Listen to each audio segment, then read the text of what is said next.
Okay. Good evening, everyone. This is the August 19th, 2020 Zoom meeting for the Town of Ossining Planning Board. Let's go around the screens and introduce ourselves. Sandy? Sandy Anelli, Secretary. Donna? Donna Sharrett, Planning Board member. Gareth? Gareth Huffam, Planning Board member. Kathy? Kathy Salantis, Planning Board attorney. Carolyn? Carolyn Stevens, Planning Board member. Val? Valerie Menastra, Planning Board consultant. Dan? Nancy Arcia, Consulting Engineer of the Planning Board. Great. I'm Ching-Hua Chin, Chair. The first item on the agenda is 53 Gannon Drive, in addition to the single-family residence architectural review. And this was originally scheduled for August 5th, correct? Yes. Right. Yes. Okay. Applicant here? Yes, I'm here. Good. Have you had a chance to look at the comments from the staff? I have. I think everything was addressed from the last meeting, which I'm going to go over in a few minutes. And I think the engineer had no comments. I think everything was addressed from our engineer as well. I had one small minor comment that you can pass along to him, but it's not a major issue. Great.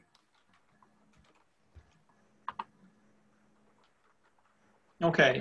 Valerie, you want to comment at this time? Yeah, so I believe the applicant addressed all of the planning board's comments from the last meeting. And just to draw, wanted to highlight one other thing. The applicant also revised the interior of the house to reflect a single family house at this point in time. And then later on down the line, if they choose to seek an accessory apartment, they can revise the interior at that point in time to reflect 2 kitchens and full interior accessory apartment. Okay. Applicant, do you have anything to respond to in terms of what the staff has already produced? Yeah, nothing to respond to unless you want to go over the changes that we were asked to make from the last meeting. Anybody from the planning board want to hear this? Donna? I think I saw the changes that he did was the windows are lined Okay. up. Yeah. So. Gareth, do you have any comments, questions? You're muted. So I do have comments, but that's different than wanting to hear him. No comments. Yeah. Okay. Donna, you want to go to your comments now? Sure. So first of all, did you have a right side elevation sketch? Because I didn't see. I saw left, rear, and front sketch. Is there a right side? Yeah, I should have them all. Let me just get those up.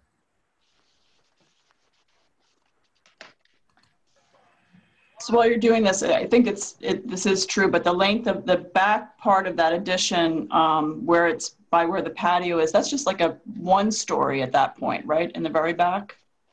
It looks like it's just one. Yeah, the back is 2 stories actually, but the addition part's 1 story. If that's what right. Because my concern was I walked back over there again, and I don't think it's a concern, but there is a patio on the other. So when we're looking at the house next to it, there's no windows or anything next to it, but then there is an upper deck.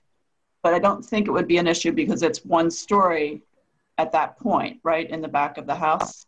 Correct. Yeah. Right. So because if it, and I guess if anyone's concerned about it from the neighbors, they'll say something. But it seems like there's enough screening and all with it being 1 story. Yeah. Okay, that's the front. Yep. I'm just leafing through the drawings now. Yep. So here is. We did not create a right side elevation because we were not. Okay, so I didn't miss it. It just wasn't there. Okay. It's not there, correct. Okay. So I did have, I walked around the neighborhood. I walked on Ganong and I walked around the different streets there. And now that it's not the accessory apartment and it's just a single family home, I'm particularly, I don't know if concerned is the right word, but I find the doors on the side not at all in keeping with the neighborhood. because the garage door, so if you look on the left side, sketch, Yep. the way the garage door is now, you'll be coming out of the garage. To get to the front, to the house, you have to walk around the driveway and then back to the front of the house. It seems like the door should be on the side where the portico is. Yes. So it seems like it would make much more sense to have that door on the other side where the portico is. Like this you have a door, it's basically like a door to nowhere because it's the side yard. Well, it's a door for them to get the equipment like a lawnmower or something out to cut the grass. It's more a utility door than an entrance door to get into the garage. If they want to get in the garage, they'll get in from inside. Oh, there's a door inside to the garage? Yeah. I didn't see that. Okay. All right. So that solved that. But then the other door, if that's not an apartment, and if it's, I think you said if they weren't using it as an apartment, it was basically going to be used as a cabana, if I remember you saying that. Donna, that's correct. We're Right. setting it up for a future apartment, an in-law apartment. I just can't do that right now. So this is a setup for a future apartment. So we're looking Okay, to the future. So it's going to be used for the cabana right now or for the pool as a cabana. But in 2 years' time, when we're allowed to go back for an accessory apartment, we're going to go for the accessory apartment. Right. Okay. But so I guess the problem I have is that it's, we can't really predict the future. So, and no houses in the whole neighborhood have doors on the side like that. So that's the problem I have. It's out of keeping with the neighborhood. I mean, there is the potential in 2 years if you're going to, apply, the applicant is going to apply for the apartment, but we can't predict that that's actually going to happen. And then we can't predict that there's going to be a variance approved. I mean, if they applied, it probably would be approved, but we have no way to predict that. So Understood, but I'm not changing the elevation. So that's what it is. If you want to vote on it, that's fine. But this is what we're presenting. But thank you for your concern. So then the other thing, based on if you have the door there, which I don't agree with, Okay. Where's the walkway going to be? So the walkway is going to be from that door to the front of the house because that door There's is stepping stones that were shown on the site plan. So I'll pull that up. So let me get back to that. So we're doing, let me just zoom in on it. So here are going to be, this is the pathway to get to the front. Here's that little stoop. There's going to be a pathway, stepping stones to go to the back. Okay. All right, I see that. Thank you. Yep. All right. Does anybody else in the planning board have a problem with like approving something based on the possibility of it being an apartment in 2 years? Is anybody there? It doesn't really bother me, to tell you the truth. Doesn't bother me either. Yeah, Donna, these concerns may be addressed later on. Can you hear me? Yes, I can hear you. Yes. Great. Okay. Yeah, I believe these issues might be addressed whenever they actually end up making the application for it, which of course, like you said, we'll never know until it actually happens. And some of that might not be our purview anyway. Right. So, but say they get denied, they have a door on the side, which is like a door, it doesn't make any sense. So that's from an architectural review board land, there's no other houses in this neighborhood that have a door like that on the side. So, but anyway, I'm only one person, so in this board. Okay. Any other concerns, Donna? That's it. Okay. Carolyn? No. Okay. Kathy, do you have anything to add? Just procedurally, we have to hold this public hearing open and adjourn it so it can be renoticed because the meeting was canceled and we did renotice it, but we didn't have the requisite 10 days. So we're going to have to adjourn this public hearing so that it could be renoticed. And, Okay. but I think we won't lose any time anyway because, we can continue the public hearing, and in the interim, if you feel that it's at the right point, you could direct us, Valerie and I to prepare a resolution for you to consider at your next meeting. And then at that meeting, you could potentially close the public hearing and adopt the resolution. Okay, just to move this along at this point, do you foresee a need to take more time to do the resolutions? Kathy, Valerie? No, we can easily. Oh, go ahead. I'm sorry, Kathy. No, I was going to agree with Valerie. We can easily prepare a draft resolution for next meeting.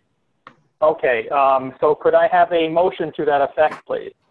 And also to continue the public hearing to the date of September 2nd, I believe. Sandy, is that correct?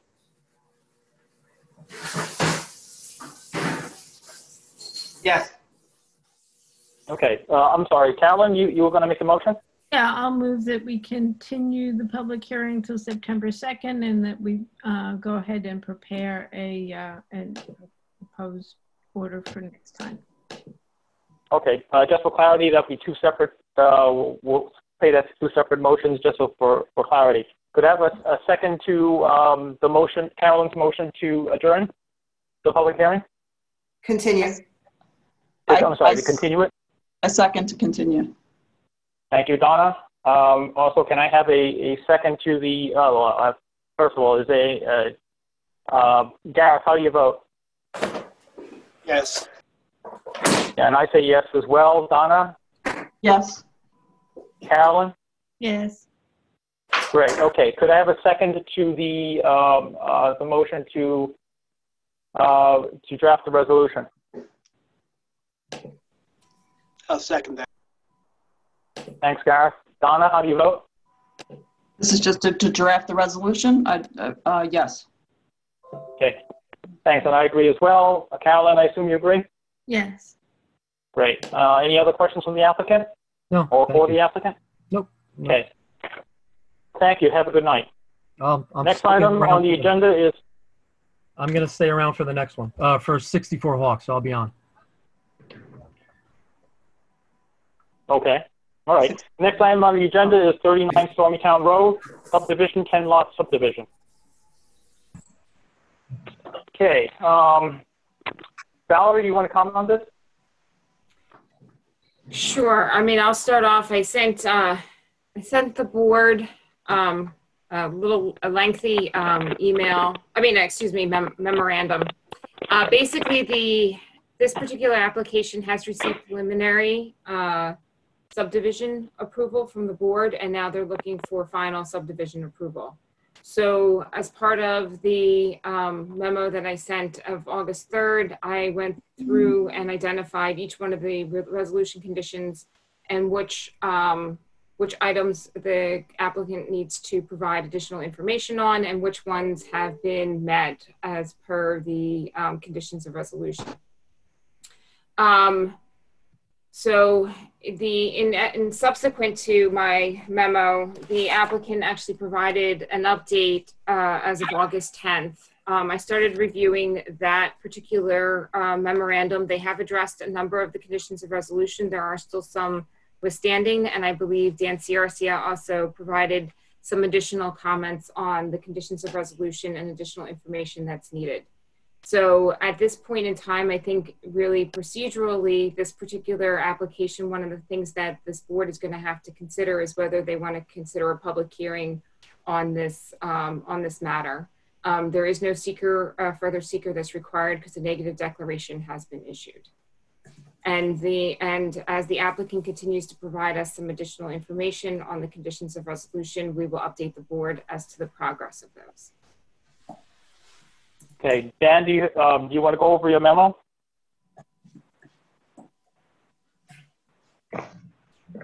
You're muted, Dan. All right, that's better.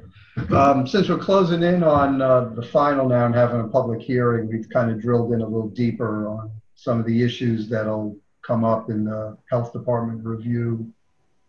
So my memo is largely, technical details, but I'm happy to go through the whole thing with the board if you'd like me to do that.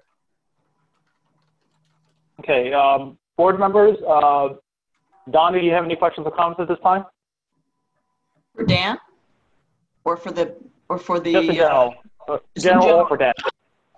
Okay, so I definitely have some comments in general. So, and I guess at first I would ask Valerie or the rest of the board. I recall that the last time this was in front of the board, the EAC had written a letter and was challenging or questioning the planting plan, and I did have some questions myself. So, I mean, I'm just a little confused. Like, so it's not the final. I can still do that, right? With where we're at now. Yeah, I believe. Yeah, at this point. Okay. So I have. I was wondering if the applicant can put up the page S4 where it shows the tree inventory. I just had a question about how you. I think I know what you did, but I'm just not sure. Where you have the highlighted red, it says that that's the trees to be removed. If you give me a second, I will. Sure.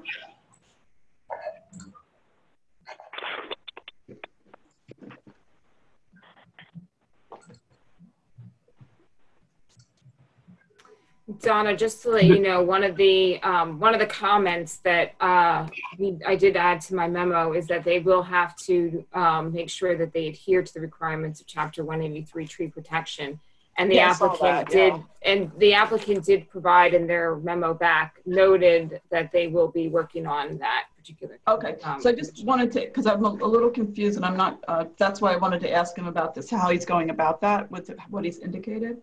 So when he gets so when he gets the sheet up, I mean, I have the actual thing in front of me, but I thought it'd be good for everyone to see it.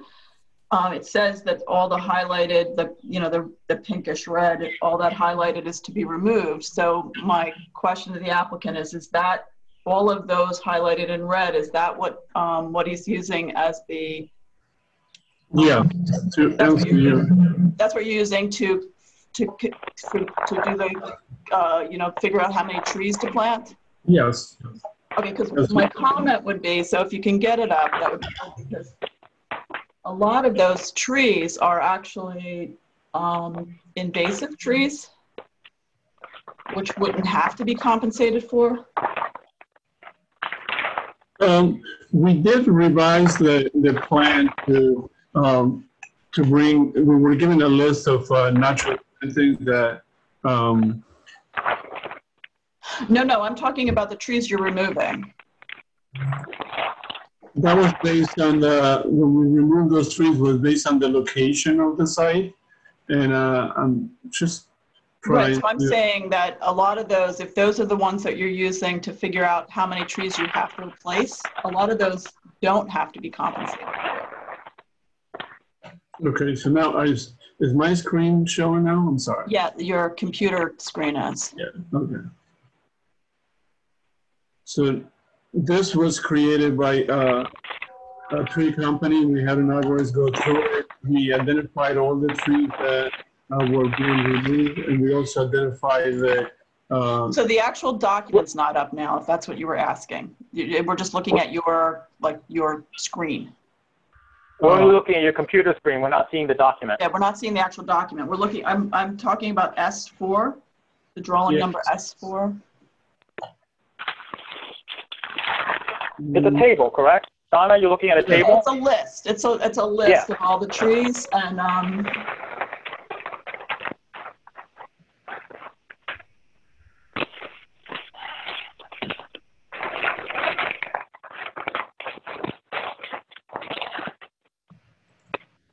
What about now? okay, so I don't know. You're on S3, so the next page. Okay. No, I was just trying to get to the. There it is. Yay. Okay. So this is pretty impossible to read because it's so small, but for instance, like the first red line, which would be 1609, is a black locust. Like that tree, you don't have to compensate for. You can just, you don't need, maybe I'm using the wrong word, you don't need a tree permit for that. And I bring this up because a lot of them are either in poor condition or they're invasive, and you don't have to compensate for them. So did you figure out when you did the tree diameter replacement, you used all of these trees that are in red? Yes, Okay, and so, we even added more trees than there was required. Yes. right. So that brings me. So I think you need to revisit that, because I don't think you need as many. You know, everybody's probably shocked because I'm really for planting trees, but I bring this up because on the trees that you're keeping, the ones that are in white, so back to S4, a lot of those are also invasive on S4, the ones that are in white. Okay. And like, for instance, you have Tree of Heaven that you're going to keep on the property. Now you're doing this brand new subdivision.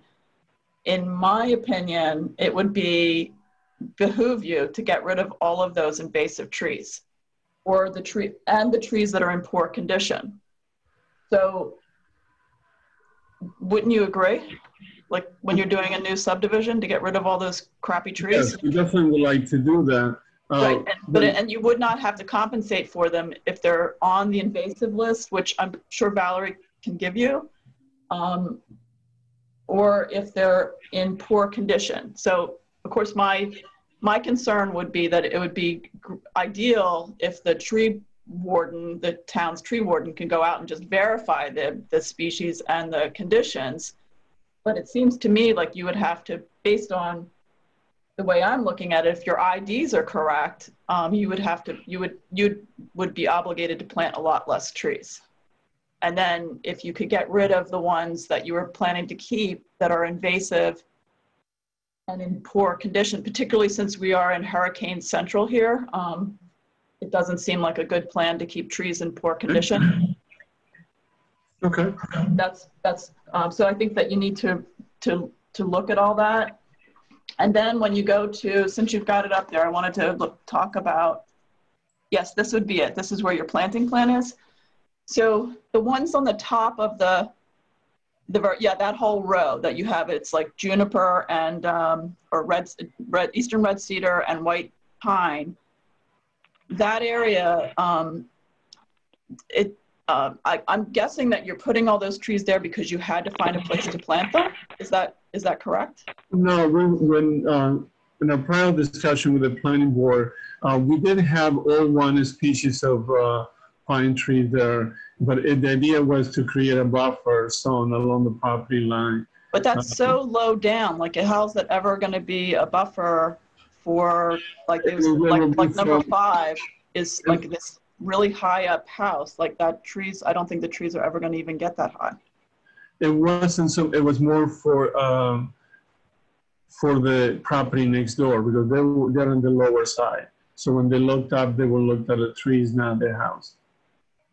Yeah, I think they're still going to see that house because it's on the top of a cliff. And one of the changes we made since we were less in front of the board is that we used to have more, it was more of the same species. And, I saw that. Yeah, I saw that you switched it, but it's still pretty monotonous. And also I just, because it's at the bottom of a cliff, a lot of those, I don't even know how in the world you're going to water them. Like, or not you personally, but somebody's going to have to water them, particularly if you have a drought like this summer.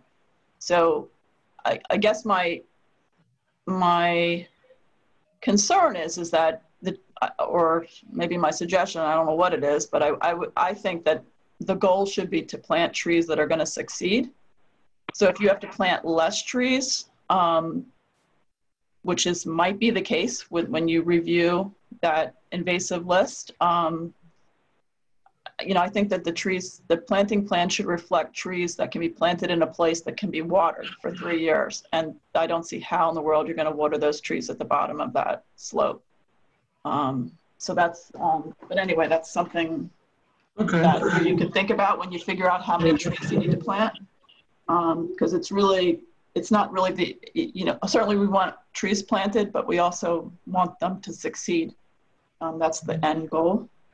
Then if I can reach out to Valerie or to the board and then go through, make sure or I have an understanding of if we can eliminate some of these trees that are in poor condition and not be replaced, then I may remove some of these trees along the edge. Yeah, so it's actually feasible to take care of them. I mean, that's my concern. I also think even though so hopefully, that solves it, that there's less trees, and because I do think you need more diversity. When you look at the original existing plan, there are white pines that obviously someone planted, because that's really not a major species here in this area. And if you look at all the other parts of the property, there's no evergreens whatsoever, and you have like a real mix of trees. So I think if you could just add, Valerie actually has another list that I think that she can give you, or Sandy, that's a little bit more extensive. So maybe you could add a couple trees from that list that are also native. And, I think that would be good. I saw on and I don't know what page this is. Oh, it's actually this page. I see it here. It says there's a rain garden. Are you proposing a plan for that? For the rain garden? That's, let me see if... It's right by the road, by Stormytown Road, by your Rinaldi Road. Yeah. Right here? Yeah, it says rain garden proposed. I believe that was existing, but let me see if... I'm not sure if Paul is on Paul Berthe is on the line as well. But there's another issue that we gotta talk about on that, and that's that the landscaping plan really has to be coordinated with the utility plan. The rain garden is going to have to end up having its own landscaping plan, and we also have like planting going on along the cul-de-sac where all the stormwater improvements are proposed. So that's not going to be realistic to do planting there. I mean, maybe a couple of shrubs could go in, but it's limited what you can do in that area. Okay. Yeah, that practice, hi, this is Paul Berthe from Fusion. That practice is proposed to treat the water quality volume of runoff from the road, from that high point in the road that goes back towards Stormytown Road. Right, but so just from my experience, rain gardens are very hard to keep up.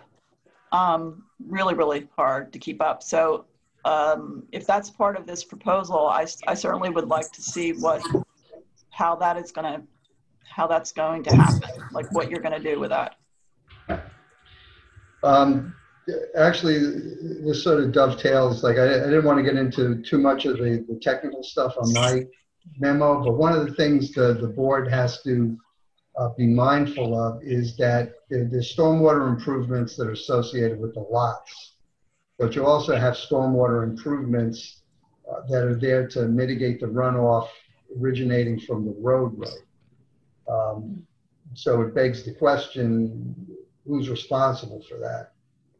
It would be basically, if the intent is, I mean, it doesn't seem appropriate that lot owner should be on the hook for maintaining a stormwater practice that's difficult, benefiting the road, that's necessitated by the road improvements. Likewise, the owner of, I can't see what lot number it is, but the lot where the infiltrators are proposed by the cul-de-sac, which goes to two issues. One is that we don't have a plat, so we're going to need a plat to spell out how those improvements are going to be managed. They'll likely be in an easement. Will it be the town's? The other issue, which was a little confusing, I just wanted to clarify that one of the plans did show meets and bounds on the edge of pavement. And I didn't know if this was being contemplated as not a road for town dedication. The meets and bounds I saw wasn't for the right of way, it was for the pavement. No, it's contemplated as a It's on road. Paul's plan. I don't know if Paul can clarify that. I'm going to defer to JB on that dedication of that road. I thought it was a public road. It is a public road, so we will Okay. verify, make sure that the meets and bounds are correct and Well, coordinated. the meets and bounds aren't anywhere where we need them. They're on the edge of pavement. So that'll clear up with the Yep. plat being provided. Okay. Yeah, that would be a lot clearer, Dan, on the plat once the surveyor prepares it. Right. And it would also show the easements. But to the prior point, JB, any of the landscaping, we really ought to, be having the utilities underneath that to make sure we don't have conflicts with what's proposed. Okay.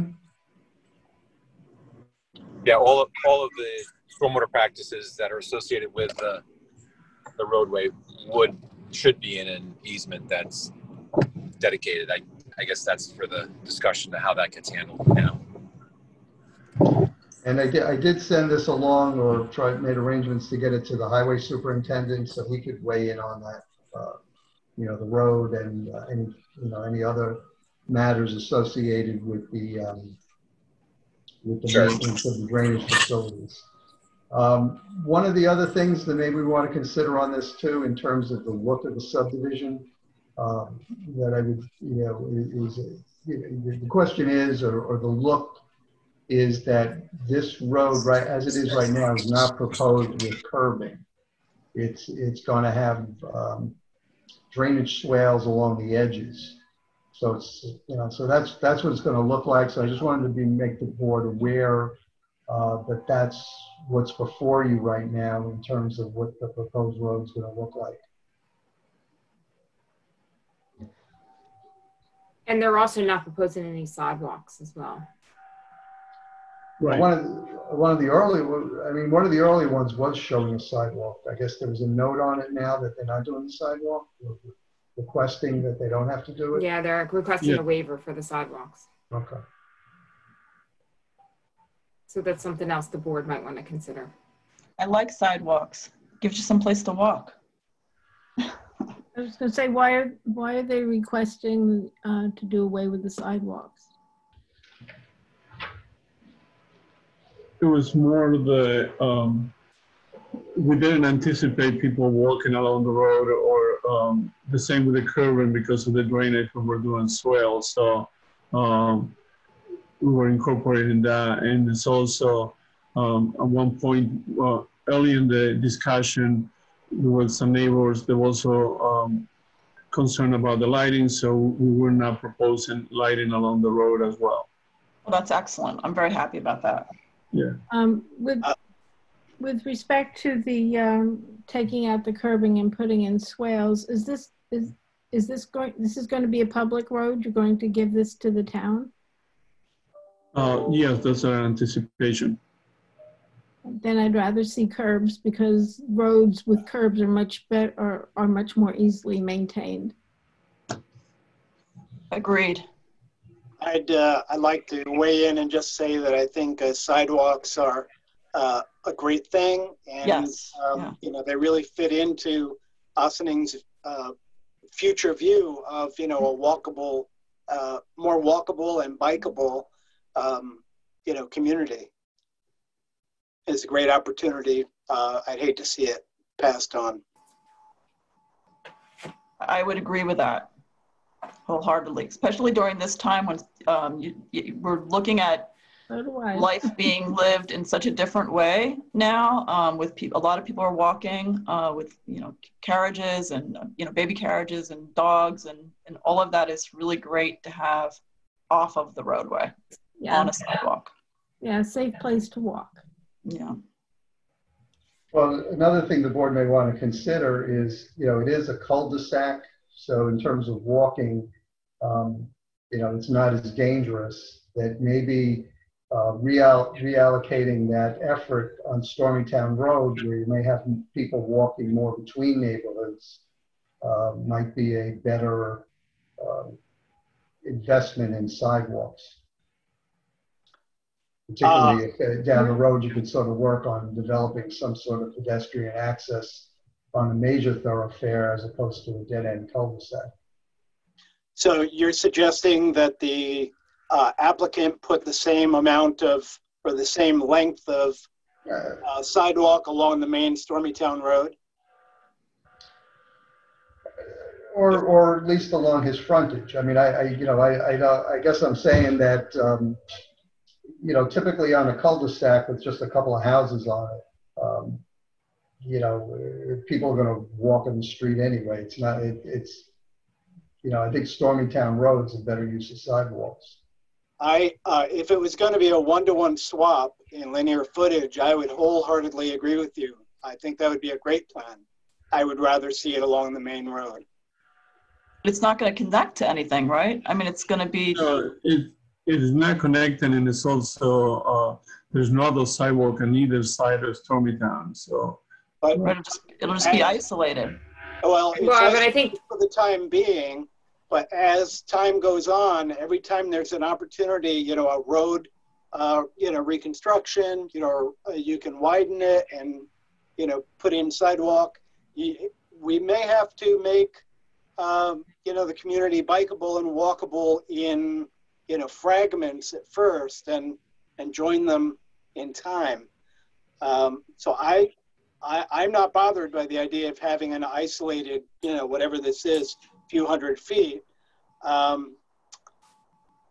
You know, I do agree that it would be better on Stormytown Road than Rinaldi Road, but if that's not an option, then I think it should be on Rinaldi Road. It should be on both, but you know, it can only ask so much of the developer. Well, there technically is a requirement in your subdivision code in order, you know, to include sidewalks. So you're going to have to wait. They're requesting a waiver for the actual sidewalks themselves. So it's not necessarily something that, you know, you're asking of the developer. The developer is supposed to be including the sidewalks, and they're requesting a waiver not to include the sidewalks. Right. I'm wholeheartedly against a waiver. Yeah. I mean, the one thing it could do for you is at Reback Drive, which probably is a real busy thoroughfare, would allow, say, kids or people in that neighborhood to safely walk into Rinaldi Drive. Where is that? It's it's right by Lot 1. There's a stop sign over by Lot 1, and that's for Reback Drive. Oh. The one. Is that the one that goes, you take a left into that community at that Right. stop sign? Right, correct. And there is a connection. Well, no, I mean, in order for that to be a useful connection, it would have to go all the way through to Cedar Lane, which is probably too far to ask. Yeah, no, but what I'm saying is that Stormytown is probably a far busier thoroughfare than the road we're talking about, or Reback, however it's pronounced. So, you know, so if kids wanted to walk between the two neighborhoods, it would afford them some benefit to have a safe place to walk along Stormytown. Oh, I see. So between Rinaldi Road and that other road you were mentioning. Right, right. Now I get it. I think that's a nice idea. You know, if the board isn't inclined to provide relief on the sidewalks, which I don't think are necessary, or you know, on Rinaldi, that might be a better allocation of the developer's resources. So it's a lot less linear length than a sidewalk on both sides of Rinaldi Road. Right, but you know, I'll leave that up to the board. But you know, I'm just pointing that out. For him to do it along his frontage, you're not opening up a can of worms and going in front of other people's properties. And, you know, not everybody may want to drive. You know, want a sidewalk. You know, it's. Right. A lot of people don't like sidewalks, but I have noticed the change in behavior like this last 6 months, and people are walking and people drive really fast. And I bet they'll, even on my street, they just, between the stop sign and their house, they like floor it, you know, it's kind of crazy. So it's definitely not safe. But I would defer, sidewalk somewhere, I think would be good. So I would defer to the rest. Where that would be. I don't see any particular reason to extend a waiver for sidewalks.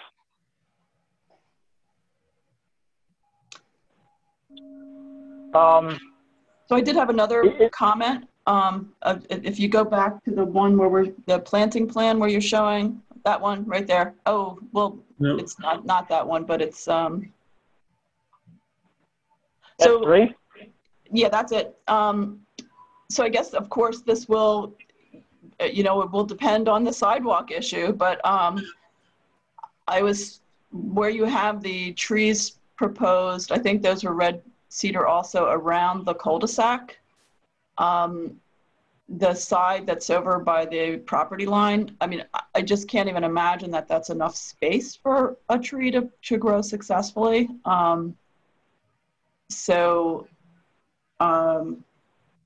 You know, I don't know what that space is between the road and your retaining wall, but it doesn't seem like there's very much space. I also, you know, I'm coming in on this late in the game here, but I'm really surprised that you can put a retaining wall that close to someone's property and a cul-de-sac. So I'm sure it's very late in the game and I have no say on it at this point, but I just would like to say that if I had been involved earlier, I would have definitely objected to that. And also to lot 5, which is on a cliff. And I just think in 2020, when we're having so many issues, like I think that, you know, building on a site like that is just something that was done in the past and should not be done now or in the future. Well, we I don't did think it's resilient. both issues. We did address both issues on land, and there was a lot of discussions about the location of the house, the size of the house is a much smaller house, how we're building it, and also with the retaining wall. And we provided details of the shoring and how we are building the wall inside the property line, because there was concern that the footings and the structure needed to be wholly within the site, and we did spend a lot of time on that. No, I believe you did. I just said, just from an environmental point of view, like that lot 5 is very problematic for me. But again, I realize that that's probably past the point of, but I would just like to say that. And, Okay, Donna, any other questions or comments at this time? I think that's it, because we have to get all this information back, right? So. Right, they're gonna obviously, the applicant will obviously have to appear before us again. But Gareth, do you have anything to go in there as well to make sure that they're aware of your issues? No, that's it for me. Carolyn? Well, aside from the sidewalk issue, like I said, I'm concerned about taking out the curbs and using a swale. If we're turning this road over to the village or to the town, like I said, it's much easier to maintain a road that has a curb than one that has a swale. So unless Dan has, I definitely agree with that, because I had nothing in front of my house. Yeah, particularly when it's so much slope. Because I had nothing in front of my house, and finally, after lots of pleading and years, I got a little curb, and it's made such a difference. I was having such erosion issues, right? So it's really essential. This isn't, you know, a subdivision going on in Oklahoma, that's for sure. It's Paul. We can take a look at that plan and how it relates to the drainage design. Some of those trenches are cutoffs from the uphill side as you're coming in on the right side. Oh, sure, yeah. So, but we'll take a look and see how that the rest of the cul-de-sac works with a curb. Okay. Also, I know it was mentioned before, do we, since it is the final plat and we've gone through all these changes which we'll be addressing for the next meeting, do we have a public hearing, or we don't need to hold a public hearing? Valerie, my impression was that they still have lots to produce for you and Cassie and Dan. That's correct. There is still a number of items that are still outstanding that they need to provide us. I think Okay, We really should have a plat. right. Right. Yeah, we need a plat to be filed, so. Is that, but the plat comes to as the final, or it needs to be part of the approval? Because we still making, I mean, it's like now we have the plat that, you know, we seem like we're going to be making changes to. I mean, I don't think any of the lot lines, you know, based on our conversation tonight, I don't think any of the lot lines have changed. We talked about some easements. I mean, I think once it's set up, then at least if we got to tweak something, we can do it, but we don't have a plat to comment on. Okay. Yeah, just a comment from engineering. Dan, I just read your comments, and I don't see anything on there that would alter the site plan to just make a plea for moving forward with a public hearing while we address those minor comments. What time do you think the applicant, and what time do you think you'd have all the information and the adjustments to your plan? Well, we did submit from the comments that we had from the August 3rd. We did submit all the responses. If there are, you know, there are more changes that we need to do to those responses, we can go through them again, and then it'd be the tree count is the, you know, which trees we're going to remove or not. That would be the only item that we need to deal. I guess engineering, Paul, that you feel comfortable we can address this issue? Okay, well, yeah.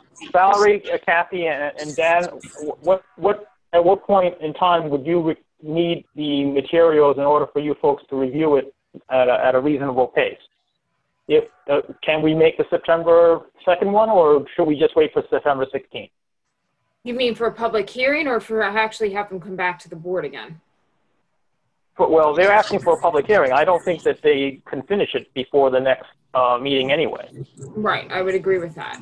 So I would, you know, if anything, the public hearing would definitely have to be September 16th, but, you know, but I don't know if they're going to have everything. I don't know if they're going to have everything submitted by that time. Okay, so in either case, they still have to submit more materials, and that's not likely to happen in time for even possibly the September 16th date, correct? You know, unless they're going to be able to pull everything that, you know, have the meetings with the highway department, you know, deal with the utilities. There's just a number of items out there. I mean, I'll leave it up to the applicant how quickly they can turn things around. But typically, if you were going to call for, if you're going to call for a public hearing on September 16th, you would be calling for one this evening because of the fact that we have that 10-day notice period, and you have with the publications, we usually skip a meeting and then go to the next meeting. And I'm not sure if tonight this particular application is ready to call for a public hearing. Valerie, may I ask you a question? May I ask Valerie a question? Sure. Go ahead. So part of my comment about the tree list, I had mentioned that I thought it would be good to have the town's tree expert to weigh in. Is that something that would be feasible, or maybe you don't think that's necessary? Because the other issue I wanted to have him address is if they're taking out, since it's such a sloped property, if they're taking out so many trees, like if there's recommendations from him on how to avoid any erosion issues while that's happening. like maybe leaving some stumps in or something like that. I don't know. Well, I think in terms of, I think it might be best if the applicant provides us what they're proposing first, and then maybe we can determine, you know, who's the next best, you know, whether it's the tree warden, whether there's another consultant that sometimes consults with the town, dealing with, and especially with the trees. So we can determine at that point. Okay, perfect. Thank you so much. Yeah, thank you. Okay, unless the board thinks that, unless anybody on the board thinks that they can possibly finish submitting all the material, the applicant's materials by the time of the next meeting, why don't we just wait until the staff and the applicants have consulted more on the items? Now, if we have everything done for the second, and it's a more a complete package, and we address most of these issues, will that give us, since that's September 2nd, we only need 10 days to notice, so can we still call for the hearing for the 16th? JB, are you going to have time to put together a plat? Because we want the plat. We're waiting. We want to make sure that there was no changes to that, so I for sure be asking the surveyor to generate the plat, and he will have 2 weeks for that. Well, I hesitate to go and put something on a public hearing if we don't have assurance at this point that it would be completed in time. We'd have the public coming to a meeting where then they show up and there's nothing going on. That would be kind of silly. That's what I'm asking the board, that if the second we have all these materials completed, that should give us enough time to still have a public hearing, because you did a 10 days notice. Well, if it turns out that you actually have all that material by the second, that'd be great. We'd be happy to move everything along. But remember, of course, you have to give the staff sufficient time to go and review the material. You're presented at the last moment. Don't be expecting us to go and process everything immediately. We understand that. And, you know, like I said, we got an extensive comments from the consultants, and we did submit it, you know, all those comments already. So we will be working on the comments we spoke tonight and any additional comment that may come up.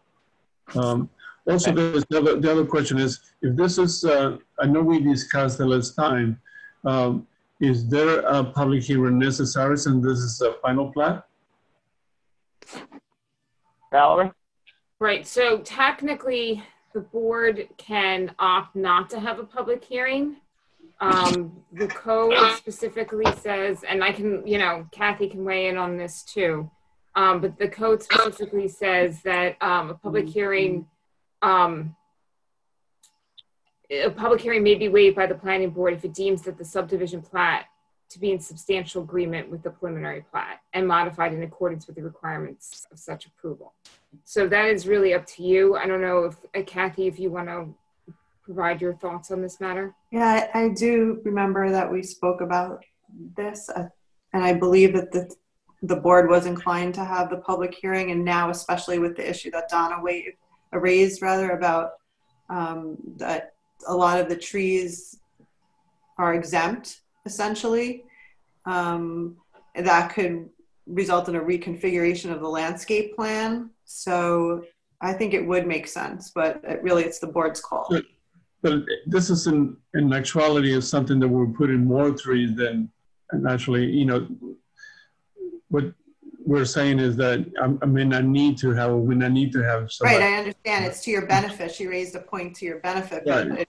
You're depicting the trees, so it would necessarily change the depiction of what the public saw, right? Right. So the tree, because the lot line have not changed, and we're not changing the road. Right. So that wouldn't be shown on the plat. In other words, is what you're saying. Yeah. So the only thing that we'd be changing is that we will, if we have to remove trees from our planting list, that there are in excess actually of what we propose and what's required. Yeah. I mean, I guess the only other issue is the sidewalk, how that's going to be depicted. Because that should be. Yeah, the planting is going to change, though. I mean, I think it is going to change, so. it would sound like a public hearing is probably going to be on the books here.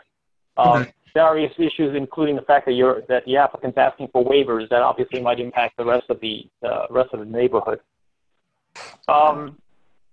Carolyn, did you have any questions or comments at this time? No, I made mine. Thank you.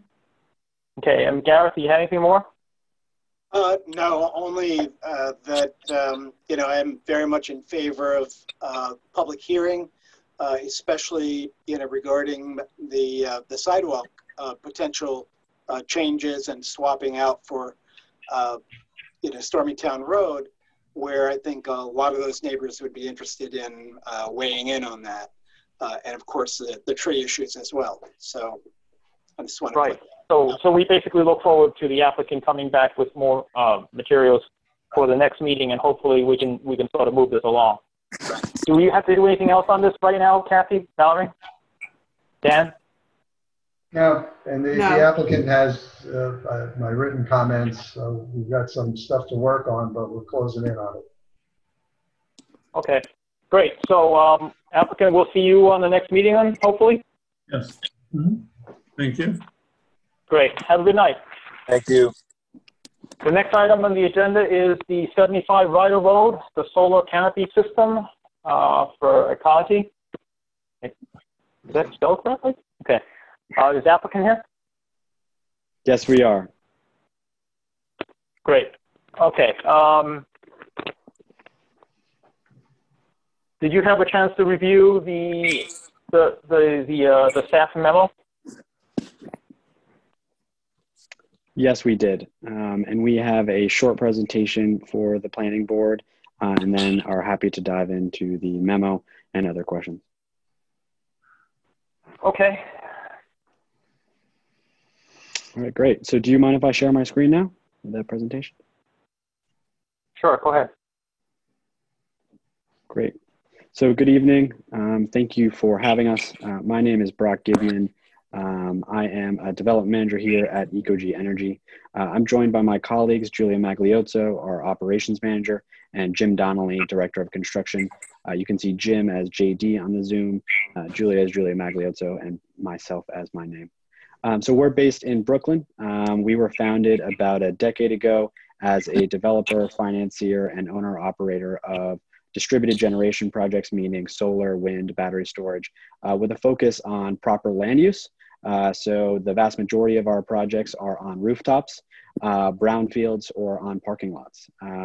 We really take pride also in providing solar solutions for the underserved. So the majority of our portfolio serves affordable housing, including this case study here, which is the largest privately financed solar system for a housing authority in the US. And then canopy systems, this is a municipal project we worked on. So these are 14-foot canopies for the town of Lyndhurst, New Jersey, so that their school buses in their school district can go underneath and not be sort of blasted by the sun and pick up students with a hot bus in the afternoon. So just wanted to put this project a little bit in context. Obviously, you know, it is a solar project after all. You know, the state of New York has some pretty aggressive renewable energy goals. And so we're proud to contribute to these through local community solar efforts in a good land use way that, you know, creates local jobs and community solar access. So the project, I know it's a little bit unlucky. It's just the inverter size. So it's a 666 kW system hosted on 2 parking lots by Maryknoll Fathers and Brothers, also known as the Catholic Foreign Mission Society of America. This is located along Ryder Road here. And, you know, Maryknoll was very, you know, well thought out in wanting to adopt a solar project. You know, they had been pitched on large ground mounts that would cut down trees and all, you name it. And they really wanted to, you know, be considerate of tree removal, be considerate of the parking lots already being an impervious surface, and really tried to, you know, structure a project that would bring the most benefits to all. And that's what ultimately was created. 6 canopies over there, 2 parking lots. There could have been more canopies, but they would have involved trees. So look at the sort of the southern end here. The canopies are really, you know, 17 feet on the low end, on the lowest panel. That's due to fire restrictions and the traffic that goes to the back of these buildings. This is the warehouse building. And so we really think that this is an ideal project for the town of Ossining, simply because, you know, it's a preferred canopy system already over an impervious surface. It will be a community solar system, meaning that we want to subscribe 100% Ossining residents to the system. Our just recent completed system for the village of Croton-on-Hudson had 100% village subscribership and 17% low to moderate income households. So we really want to duplicate that effort. Anyone that signs up to this system will be guaranteed 10% savings on their energy bill. And that's because we charge 90 cents for every dollar of bill credits we put on their bill. There's no termination fees and no cost to sign up, as well as no credit scores required to sign up to the system. So this can accommodate roughly 100 households in the town of Ossining that want to save an extra 10, 20 bucks monthly on their energy bills. Maybe they can't put solar panels on their house because they have a big tree shading their house, or they can't afford it. So it really is about creating more community solar access for all. And then the canopy foundations are going to be installed so as to not eliminate any parking spaces.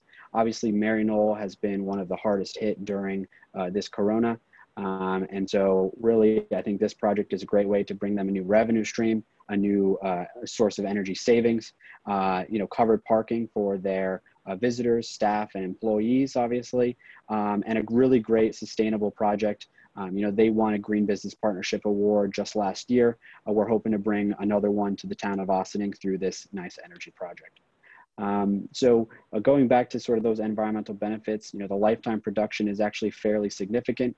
This is equivalent to the CO2 emissions from over 2 million gallons of gasoline, about 3,000 homes electricity use for 1 year, and equivalent to the carbon sequestered by, you know, over 24,000 acres of forest in 1 year. We're really producing some juice in a small area, and in this area, you know, we think it's a really good looking system as well.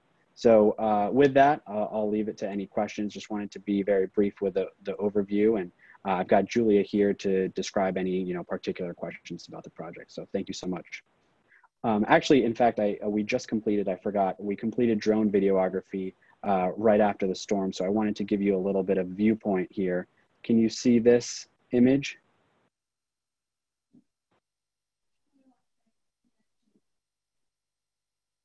This image right here. So you can see this is one of the parking lots. And then the other image here is here, you know, Maryknoll obviously being a castle. So it would just be canopies here along these 3 aisles. So thank you so much.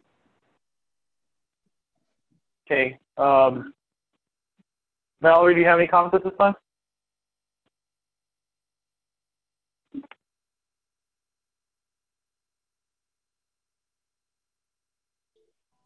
I forgot to unmute myself. So yes, I do have a few comments. This is actually the first solar application that this board is going to, especially the tier 3 solar application that this board is going to process.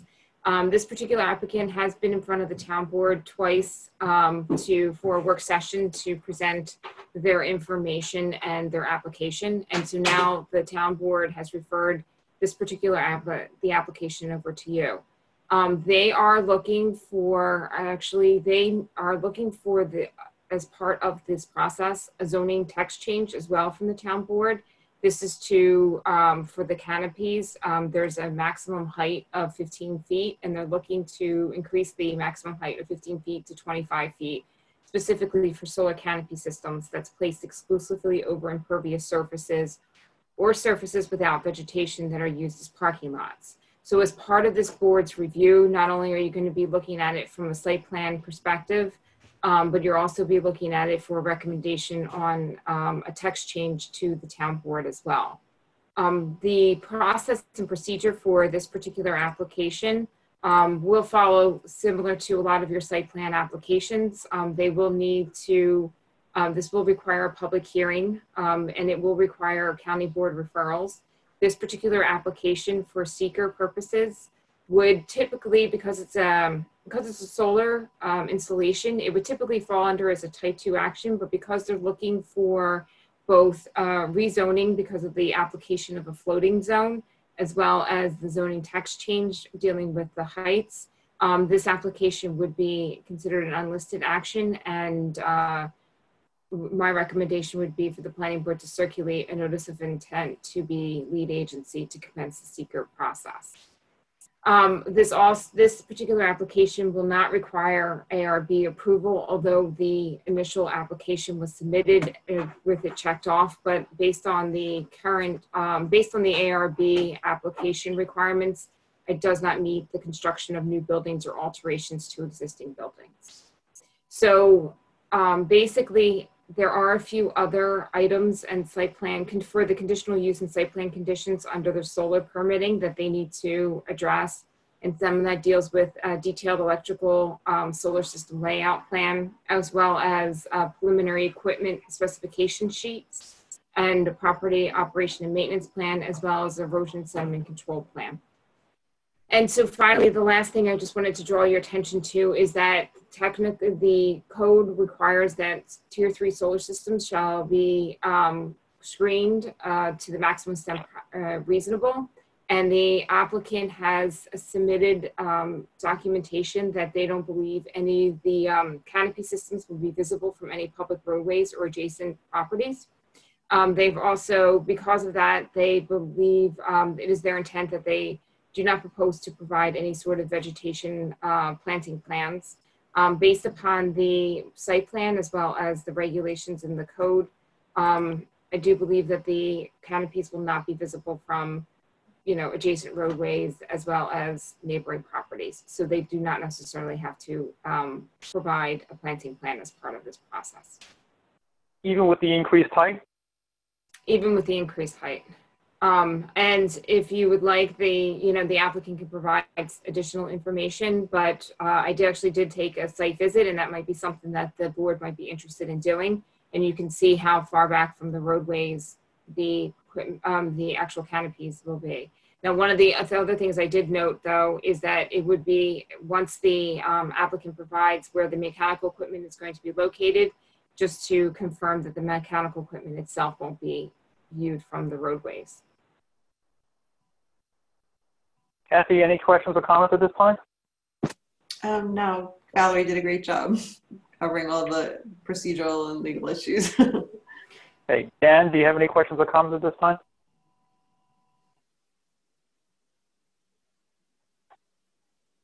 Dan? You're muted. I just tried to unmute myself and killed the screen. No, there's actually, there's really no engineering issues that are my concern with this application, and it's a great concept. So the applicant, I'm sure, is working through the myriad of regulations that Con Ed puts on them, and there'll be inspections that have to be done by the local electrical underwriter, but otherwise, there's not really any site work that I'm concerned about, and these guys thought. Okay, great. Okay, Carolyn, do you have any questions or comments at this time?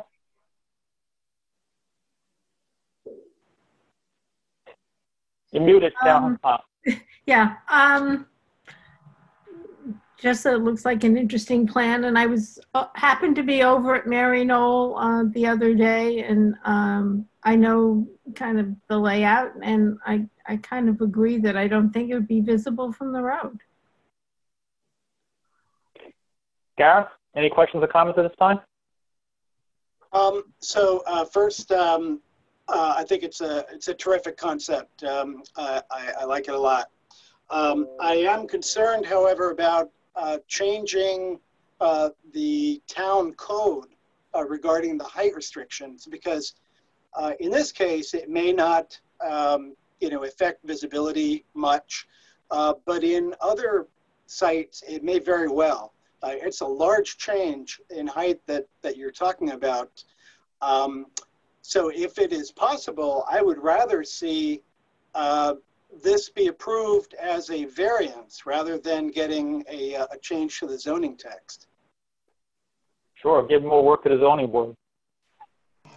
The only issue is that it may be hard to get a zoning variance because there's no other, similar installations. So I don't know. You could potentially limit it to this type of installation where you'd allow a height limit, not every Yeah, I think you're right, Kathy, because you know what? If we're going to do these canopies, we don't want to have them low enough that, an errant truck drives through the wrong place and takes it out. So Yeah, I think if you do this I type think of we should give, system, we got I to think the maintain board did, the height I'm sorry, clearance. Dan. Question? I was just going to say, I think the board, I didn't mean to interrupt you, Dan, so if you wanted to finish, but I just. No, that was it. I just think that, if we want to embrace this type of system over existing parking lots, the safe way to do it is to ensure that we've got the proper height to get vehicles underneath it, including emergency vehicles. Yes, exactly. Just to chime in here, Gareth, I think it's a great point that you make. Point. It really is about fire truck access and tractor trailer access. So one of the back buildings is one of the warehouses that they have and their utility plant to actually run the Marinol facility. So we had to increase access or would have had to remove canopies or simply not do the project at all. So I think it will be sort of common for you to receive applications for taller canopies than 15 feet, just because a fire truck needs 14 feet clearance at the low end. Carolyn, you had a question? Yeah, well, that partly was going to be my question, is that as if I had understood correctly, and you just repeated it, that you need at least the 14-foot clearance for emergency vehicles. And maybe does it make sense for us before we do this to ask the fire department whether or not that, if there's any other issues with respect to the height that they have before we, or get a recommendation from them? You could certainly seek their input as part of the seeker process too. I mean, you should, in fact. Okay. If I may, this is Julia here with EcoG. I just wanted to chime in. We actually did reach out to the Ossining Fire Department just for confirmation of their truck dimensions. And they did let us know that their tallest trucks, their ladder trucks, are 12 or 13 feet tall. And, the lowest point of the canopies, the inner lowest point of the canopies are 13 feet 6 inches. So that would allow enough space for the fire department's tallest ladder trucks. So we did reach out to them, but of course, we would be happy to have you confirm that with them and just get their approval. Hey, Kathy, you were talking earlier. Was there anything you wanted to add before I asked talk to Donna? Kathy? No. Okay. Donna, you have any questions or comments at this time? Sure. I think it's an excellent plan. It's very excited about it. I actually watched the town board meetings that you presented at, so I've sort of followed the discussion about all this. So I was interested on when you showed in your presentation 2 of the examples that you showed. Didn't you say one of those was for a parking lot? It was they were lower than the 25 feet? One of those 2 examples? So good question, Donna. I'm happy to bring back the presentation, but those are also 14 feet low on the low end. So they tilt to allow for school buses. Yep, that's correct. Oh, okay, perfect. Okay, so I was just confused by that. Okay, so yeah, because I agree it should be accessible by all the emergency vehicles. My concern, like Gareth, is that there's going to be some places where that extra 10 feet is going to be almost impossible to screen because there won't be mature trees and it'll be like screened 20 years from now, when they plant trees. So, but certainly I am really in favor of this project for sure with your 25 feet. I did have a couple questions, and one is I saw on the site plan where you're coming in from the road that there's overhead wires. I'm wondering why the whole thing can't be underground. Is there Sure. A possibility? Yes, we actually have spoken to Con Edison about it. Their preference is to have the wires come in overhead across those 2 poles. We certainly can, raise the issue again, given the importance of, avoiding tree removal for the town. We're happy to breach the issue again with Con Edison and, sort of get back a statement from them about why they've insisted on having sort of those overhead wires, or perhaps we can convince them to go underground from that point. So was your conversation before the hurricane? Because they got in a lot of trouble for the hurricane. So they might have a different attitude now. You know, it's like the people that have underground wires had phenomenally less difficulties than we that have these horrible overhead wires. So it might be worth revisiting that conversation because, you know, they should not be advocating. If anyone should not be advocating for overhead wires, it's Con Edison. That's for sure. But that'd be great. I think that is worth revisiting that conversation for sure. One more comment on that, Donna, if you don't mind. So you'll notice in our site plan that only Con Edison's part of the portion of the work is overhead. As soon as it gets to the customer-owned Ecogy, it goes underground the whole distance. That's added significant project costs. If you'll look at the site plan, we're trenching over 1,000 feet around I saw that. Maryknoll. I saw that. Yeah. So Maryknoll requested that. You know, we have sort of poked the beast, I guess you could say, and asked them. You know, we do have, to Dan's point, we do have utility interconnection approval and have put down our deposits for it. So we're happy to ask again. We don't want to promise just because that side is Con Edison's work. And right after that, you know, we're doing all underground and everything will be sort of, you know, done as best as possible. So we're happy to ask again. I just don't want to promise anything just because they sort of make the rules around our industry. Yeah, well, they should be ashamed if they're insisting on overhead wires after the last few storms that we've had. Donna, one of the reasons they do that is it's cheaper to work on above ground wires. Yes, I know. Yeah. If there is a problem, then to find one underground. Right. So that's one of the reasons that they do that because so my condominium development was completely underground, but our connections weren't. And they couldn't find where the problem was leading into our development. Yeah. It took them 6 days to figure it out because they couldn't find the grid maps. So, you know. Well, that's another issue altogether. That shouldn't have happened, that's for sure. So there's two other things. One is that when I'm looking at your plan that you gave us, you know, this GIS, it looks like a GIS thing. You know, so I'm assuming that the north is at the top of the plan, so that the panels are sloping up towards the top of this page. Is there any like arc? It's so tall, so 25 feet is really tall, and you do have vegetation behind it. Is there going to be like you know, all of a sudden plants that have been in the sun are now going to be in the shade? Is there an arc of the shadow of these things that that should be considered? Just for clarification, the height, while they're asking for the zoning text change to be 25 feet, the actual maximum height, I believe, is only about 21 feet. Right. Is that correct? It's still tall, so.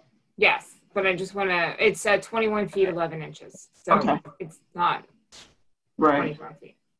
And Donna, I'm happy to answer your point. Julia, maybe you could give a little bit more color. So, you know, we're happy to be the first community solar project, obviously in the town of Ossining. It's definitely been an education process.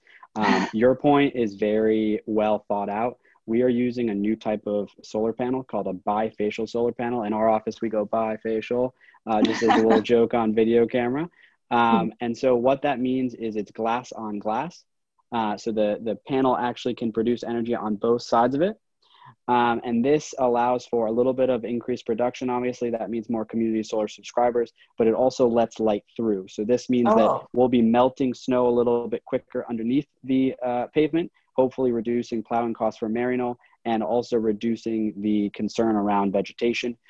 You will realize that we really, you know, Maryknoll, they don't trim their trees over there, you know, so they have some very, very tall tree cover. We're not worried about that, but we're also happy to send you a shade profile map as a follow-up, Donna, if you'd like. The panels are tilted, you know, a few degrees to allow for production facing south.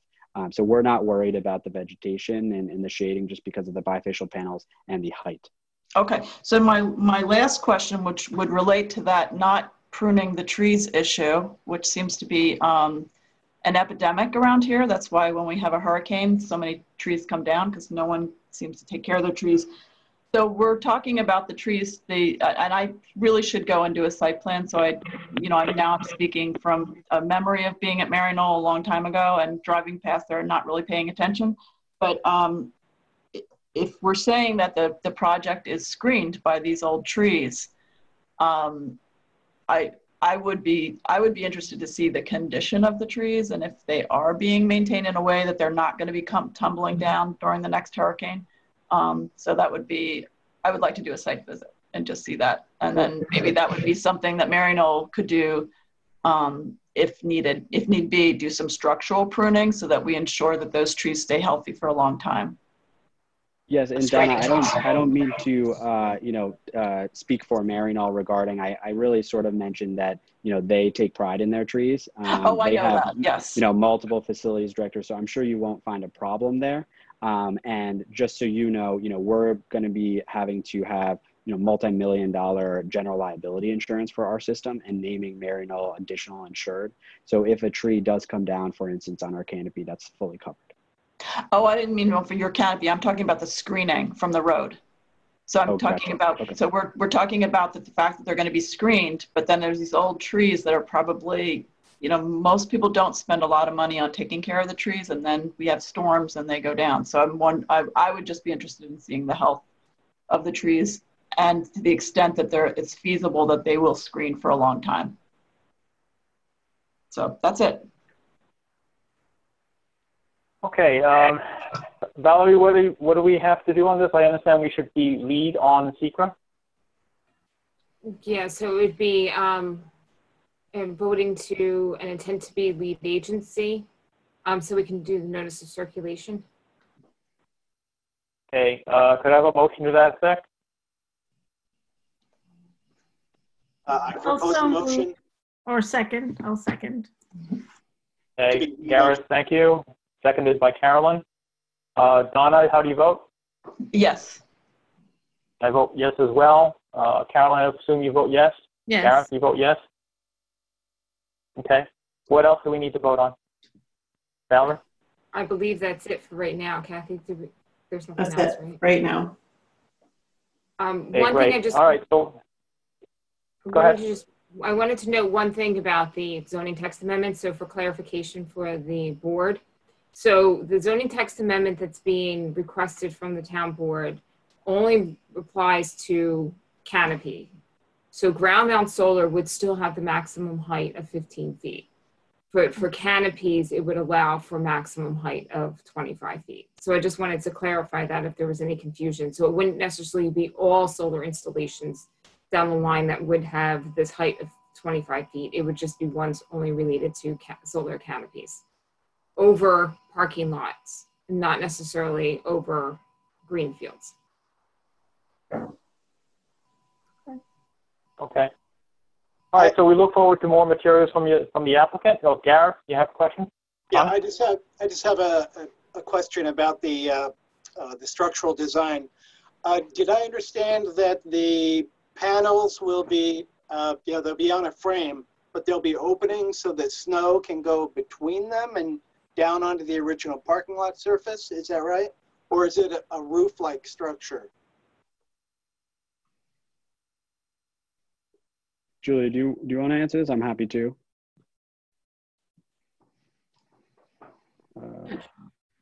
Yeah, you can go ahead. I can Yeah, add. so it is a roof-like structure. It was also a question from John Hamilton, the building inspector.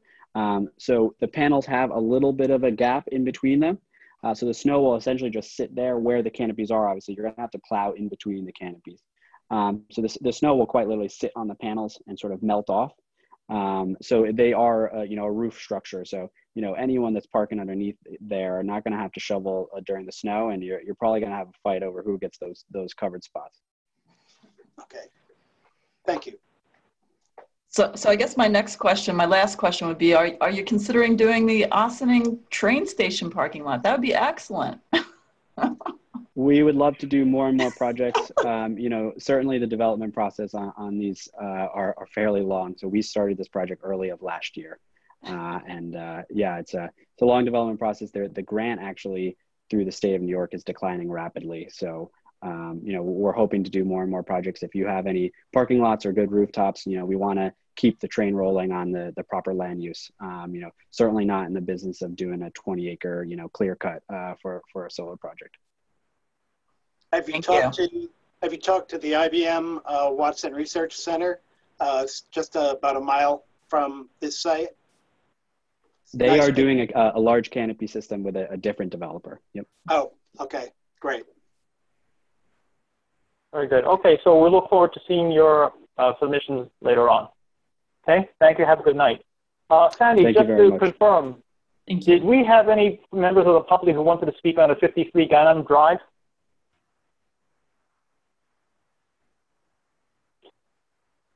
You're muted.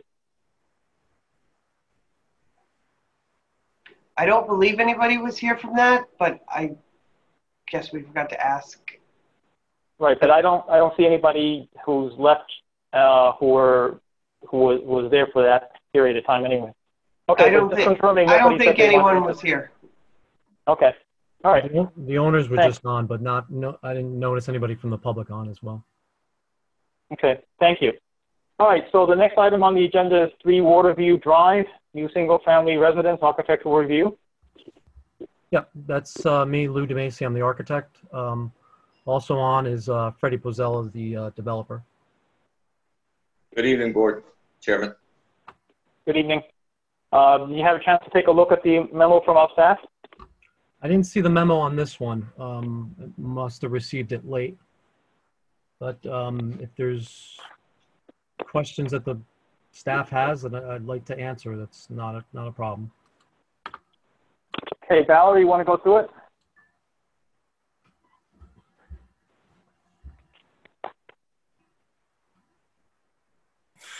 All right, so there were just a few things pertaining to the actual application submission requirements. Really, we highlighted that it would be good if the applicant would provide photographs of the surrounding properties so that the ARB can compare the architectural elements and massing of the proposed residence to the surrounding neighborhood. While we noted that there were some materials that were provided, we do think that the drawings should be labeled on the architectural drawings to identify the proposed colors. Landscaping plans, I wanted to note that the applicant did provide a landscaping plan.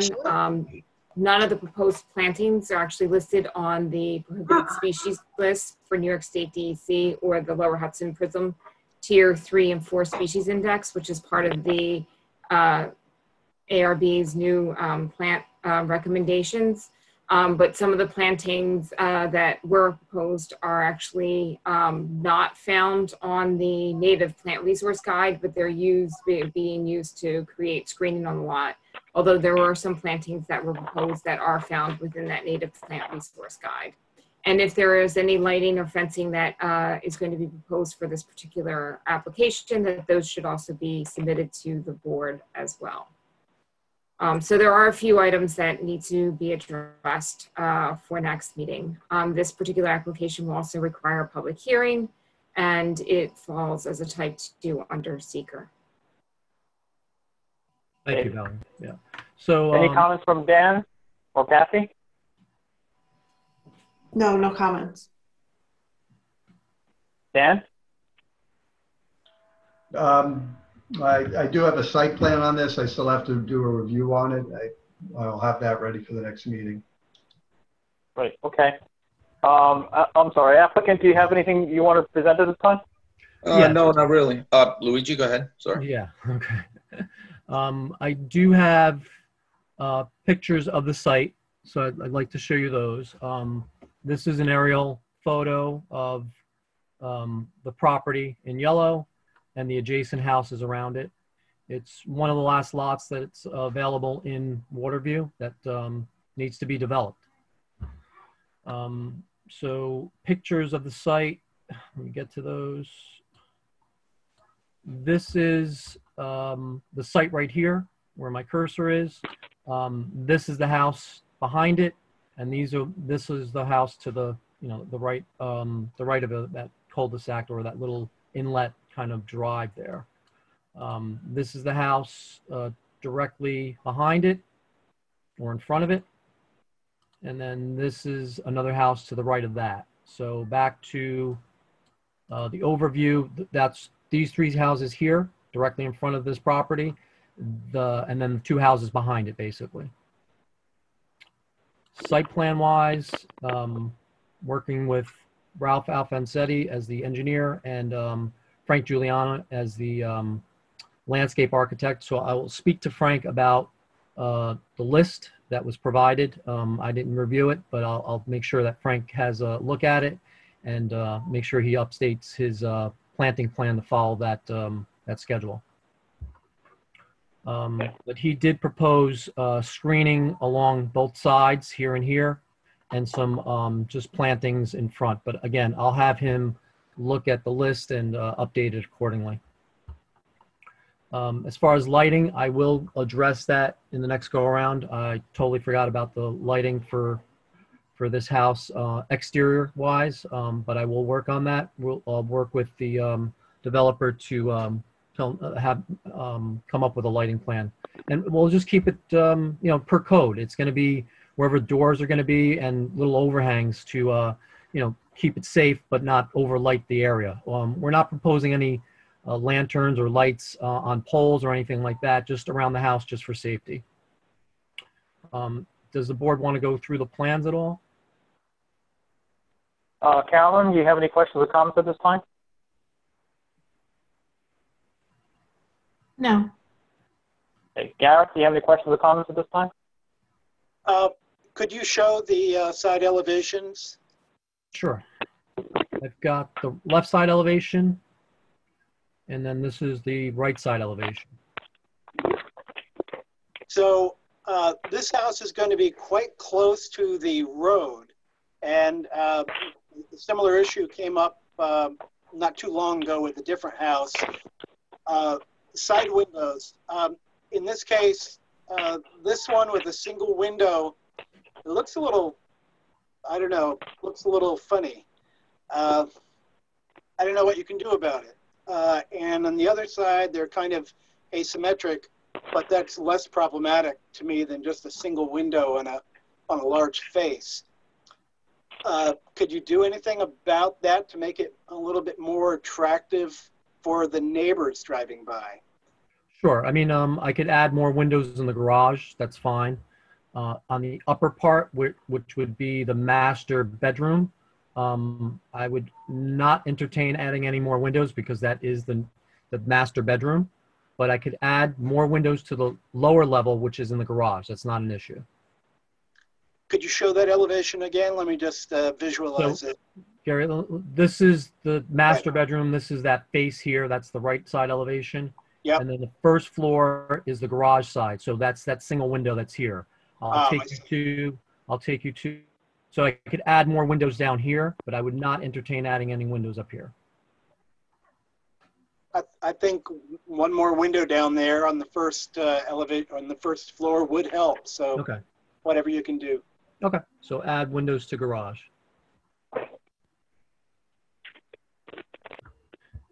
Any other questions or comments, Gareth? No, that's all I've got. Okay. Hey, thank you. Donna? Yeah, so just tagging on to Gareth's comments, could you go back to that elevation, the right side? Yep. Yeah, so where your cursor is right now, that side, what is that space? Like that's on that, so not the garage, yep, behind the garage, so we'll on go that back, first floor. Yeah, we'll go back to the plan. Yep. Okay. So that's the kitchen. So I'm going to have the back of the kitchen. We're going to have upper cabinets and a stove with a vent that goes out there. Oh, okay. All right. Okay, so I guess if the two windows, I mean, it is going to look a little odd, but if there was two windows and they... Honestly, I'm going to look at 2 or 3 windows evenly, placed. Okay. But leave that to my judgment, and I'll make sure that it looks good. So I should have started what I had written down. I have some notes here, and I just thought the house is really attractive looking. And I actually went and drove the neighborhood, and I think it fits in very nicely, and that it will actually be very attractive in that neighborhood. So kudos to you for that.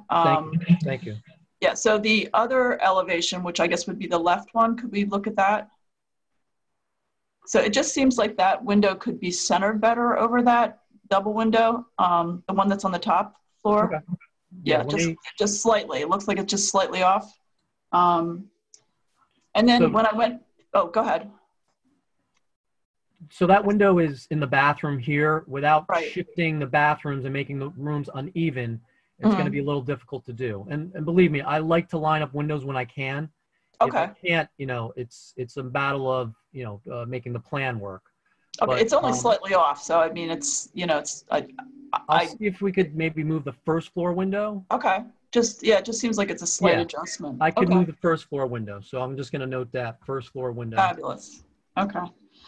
So again, I went by and I did notice that there's trees on the property in the front by the road. So are they staying or are they being removed? There's some like bigger, you know, they look like however old the development is. Is it like 20 years old or 30 years old or something? It looks like they were planted, you know, when the development was created. Sure. I'm going to have Freddie answer that. Freddie, are you taking those trees down? No, we're not planning on it. Those trees are not, they will not affect us in any way. Okay, great. And they look like, now I'm not remembering, they are maples, right? Yes. The ones there? Yes, okay. One seems to, there's two maples. One seems to be like a weed tree. You know, I don't know what species it is. It's, you know, it's a pretty good sized tree. The maples, definitely not. They were put in, I did a lot of work on that project myself. They were put in probably 20 years ago. That's what I figured the age of the trees were. I figured that's what it was. So your planting plan, which I don't have right in front of me, you did propose to put more maples in, correct? I believe so. Yeah, because I would just hesitate to put. Yeah, I would hesitate to put more maples in. And when I looked in the neighborhood, it's actually a really nice looking development.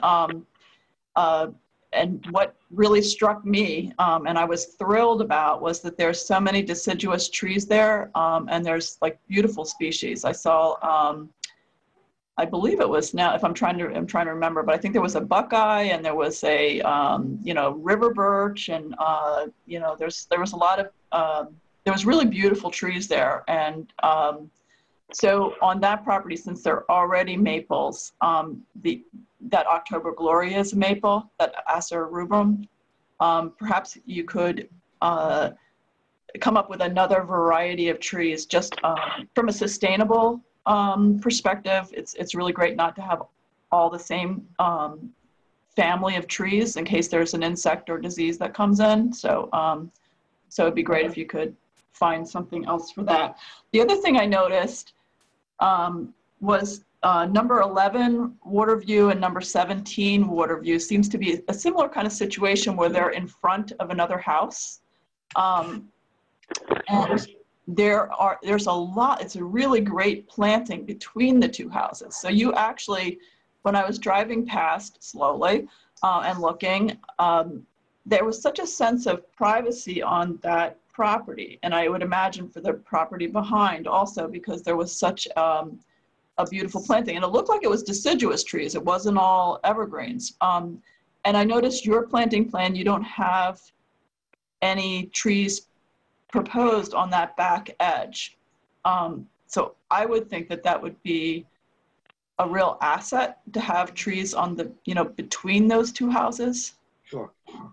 And also, and then not have evergreens, have deciduous trees like the rest of the neighborhood. And that would be my comment for the two rows of evergreens that you have. It really does look like a wall, because I'm familiar with those plantings, and it will look pretty, you know, like tunnel-like driving next to those. And it'd be great if there would be a way to maybe have evergreens in the, especially since you're not going to have very many windows on the side of the house. Maybe the trees could be towards the back of the yard. So there's, you know, the evergreens. So there's like some privacy for the back of the yard, but then towards the front where there's no windows, maybe that could be some, maybe smaller, you know, smaller deciduous trees that aren't going to get 50 feet. That would be my suggestion to make it seem like it would fit more in with the neighborhood. I like that idea because it is the garage, so the windows are not going to be used to look out the window there. So I think those trees might look nice there. Yeah, I think you're right. Yeah, so even, you know, some kind of, and Valerie or Sandy could give you the list of, there's a really great planting list, and, you know, maybe smaller native flowering trees or something that was pretty, but it would definitely seems to fit in more with the neighborhood. The memorandum that we submitted has that. Yeah, has the links on the back. Okay, great. I think that would be really wonderful. And then I just had a note on the. It says that the shredding mulch is going to be shredded mulch is going to be used. 3 inches of shredded mulch around each of the plantings. First of all, it's really important not to have that mulch go. Yes, the shredded cedar bark, not to go right up to the trunks of the trees. But also, there was a really horrible fire a few years ago, and I don't remember exactly where it was, but it was in Westchester, where a kid, you know, stupidly dropped a cigarette in this kind of stuff, and the whole house ended up burning up, and the family died inside. It's like, this stuff is a fire hazard, in my opinion. I do landscaping for people, and I would never use that. I think that if you're going to use bark mulch would be good, but not the shredded bark mulch. So that would be my suggestion. Thank you. Yeah, I'll relay that to the landscape. And even better yet, I don't know if you've heard of Sweet Peat, but that's like an amazing product. It's like a composted product, and it's slightly more expensive, but your plantings will be thrilled. They will love you. So that's my comments. I'll relay that to the landscape architect. Okay. Thank you for your comments. Thank you. Okay, Valerie, Kathy, what's our next step on this?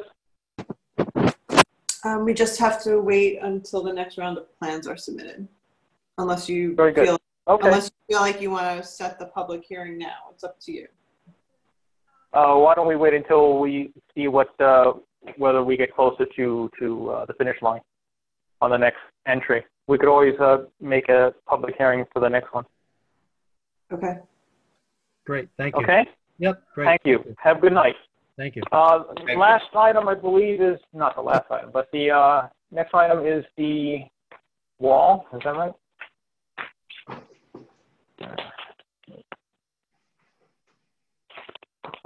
Yes, for 64 Hawks.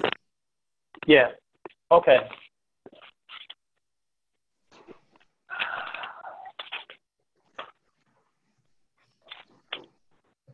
Right, 64 Hawks, the retaining wall. Is the applicant here? Yep, I'm here. Great. So we saw that. Do we have any? Does the staff have any questions or comments at this time? No, Valerie? the applicant. No, the applicant. We suggested the applicant come back before this board because the final site plan specifically identified a rubble stone wall, and they're looking to change it to a segmental block retaining wall. So it would be a site plan amendment. Can someone define a rubble stone wall to me? How does that differ from a stone wall? I was wondering that when I read it.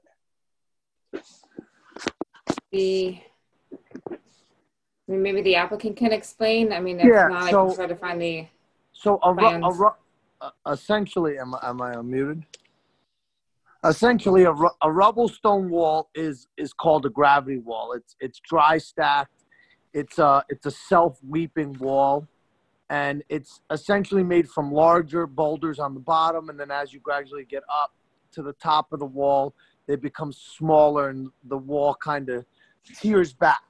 The reason for the proposed, switch is that, in my experiences in doing this, a lot of people who come and look at these homes, they don't like that the walls don't look essentially uniform. And that's why we're trying to switch to a segmental block, because it gives you, a more uniform and, in my opinion, in this situation, a more aesthetically pleasing appearance. A lot of people, it's tough because when I do, I'm a mason contractor by trade, and when I do a lot of these rubble walls, For people, it's hard for them to imagine, envision, and sometimes we run into a little bit of an issue because, you know, you're never going to really know 100% what the wall is going to look like. Because again, the size of the stone vary, the colors of the stone vary. Essentially, the two walls in terms of operation, a segmental block wall is a self-weeping wall also. So in terms of function, they function exactly the same. Just one is more aesthetically pleasing because it gives it more of a uniform and standard color, whereas the rubble stone walls are kind of just like dry, stacked, chinked walls. So I have to confess that I'm a big fan of dry stacked stone walls, and I think they're much more in character with the Hawks Avenue, or actually all of the town of Ossining, than, you know, these segmented block walls, which I think look very cheesy, to tell you the truth. So, you know, I know that the stone walls are more expensive to build, but I think it's much fairer to the neighborhood to create them. So I would be against the modification. That's my view. I agree with Gareth. Well, in terms of cost, the cost is essentially the same. I'm a mason contractor. Essentially, it's the same because most rubble walls are comes from job sites that are getting rid of rock, and were built larger stones. They're not really purchased stones. So essentially, the segmental block walls actually cost more because you're actually purchasing a uniform material. And I'm agreeing with you guys too, in the sense that personal preference of mine is a rubble stone wall over a segmental block wall. But for majority of the public who can't envision it and see it and understand it, it's not the same, or from my experiences in being in this business. So so you'll save money by doing the stone wall. It'll look better to most people I know. And if you know, some of your clients can't envision it, you know, I think it's up to you to show some photographs of some nearby stone walls that add tremendous character and a sense of history and gravitas to a neighborhood that there's no way you can achieve with segmented block walls. So I'd like to chime in also. I married a geologist, so I'm going to tell you right now, I like those stone walls. We take vacations just to see different rocks. That's what we do. We've gone to vacations just to see different kinds of rocks. So I would invite your clients to, I was on a residency in Connecticut where there's all those stone walls. I mean, those are really high-end neighborhoods, and the reason they look so fantastic is because it's an art. There's a family that has for generations done those stone walls, and they are gorgeous. And this uniform block, I think, it's not even in the same category. I think anybody that was shown the difference would choose the stone wall, and that's what I would choose. What I would recommend is that you look on Amazon Books. There are a number of amazing coffee table books that focus purely on stone walls.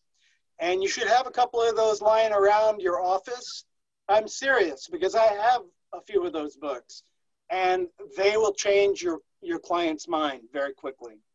Yeah, and I mean, guys, look, like I told you, my personal preference at the end of the day is the same, is a stone wall. Again, I'm just in my experiences and working on these projects, I get it. You guys are aesthetic people. A lot of other clients, and again, it is what it is. I'm just here to give an option, at the end of the day, that's what was proposed, and that was the only other option, which I spoke to Valerie, is is doing these segmental block walls in the driveway and in the backyard where they're not visible from the roadway, and continue, because there's 3 sets of retaining walls. There's one in the driveway, one at the rear of the house that's not really visible from the roadway, and then there's a long one that comes along the front of the property in the driveway. So the other proposal I had put on the table was doing the front wall in the stone, the dry stack stone, and doing the 2 rear walls in segmental block wall where they weren't as visible to, I guess, someone else other than the purchaser of the home. Do you have a site plan like that we could see? I do not have a site plan. I have the site plan. I can pull it up. Hold on.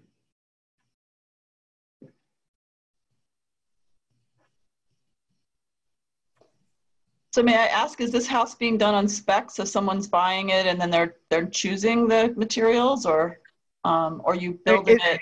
No, and selling it. It is being built on spec. Uh-huh. So here are the retaining walls. This one here. There's one of the rear ones, and then there's another rear retaining wall as well.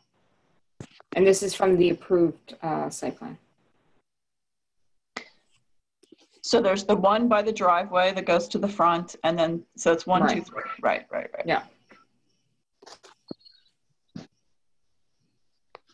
Well, I like the stones for all of them, but I would say that if we were to prioritize, I mean, I don't know how everybody else feels, but definitely the one by the driveway should be the rubble wall, for sure.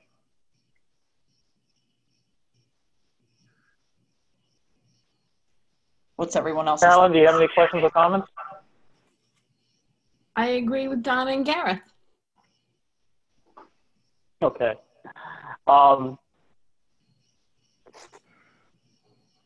Valerie, what's the next step on this then? Well, if the board would like to approve a certain site plan change, we'll just make note of it for the record. Kathy, I don't know if there's anything else you would prefer the board to do then. Well, is the board considering a site plan change? Or Doesn't look like it. No.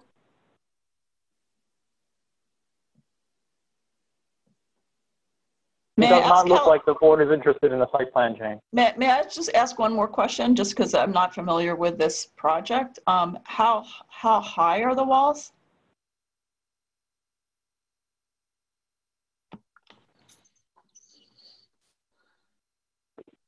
Is the applicant there?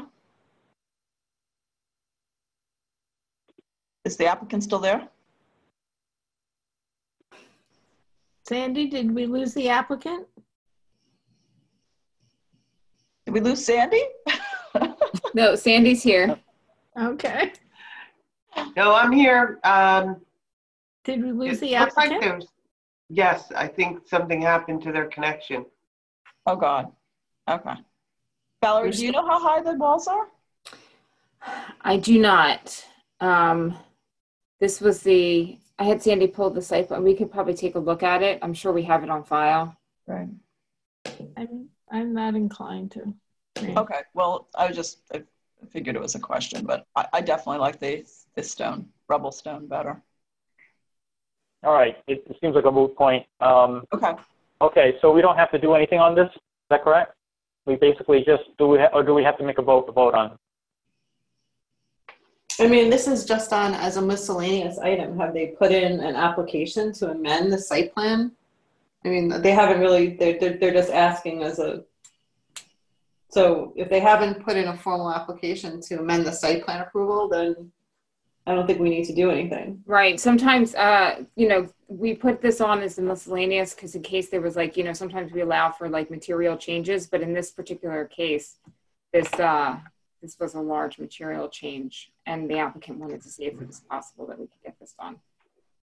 So at this point, since it's not official, then we'll just, we'll just make note of it in the minutes then. Okay. Okay, so then unless the applicant wants to get back online somewhere, is anything else from the applicant wants to present before the board? Going once, going twice? So. Okay.